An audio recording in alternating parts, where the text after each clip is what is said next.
Puspusan na ang pagsasaayos sa Lignon Hill Nature Park sa Legazpi City, Albay para sa inaasahang pagdagsa ng mga turista sa darating na summer season.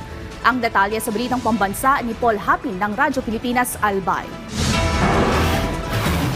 Nagsimula na ang konstruksyon para sa mga posteng itatayo sa mga daan papuntang Lignon Hill Nature Park sa Legazpi City, Albay.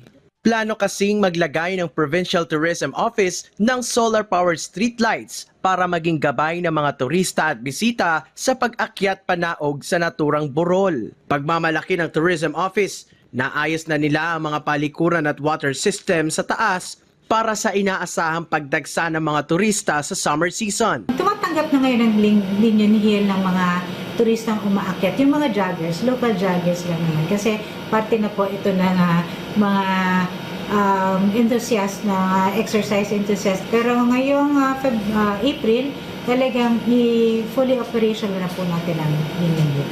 Bukod sa landscaping, pinag-aaralan din kung papayagan na mag-park ang mga sasakyan sa tuktok ng burol maging ang pagbibigay ng shuttle service. Isa ang Lignon Hill sa mga sikat na pasyalan sa lalawigan dahil tanaw sa tuktok nito ang buong sentro ng Legazpi, maging ang Bulkang Mayon. Mula sa Radyo Pilipinas, Albay, Paul Hapin para sa Balitang Pambansa.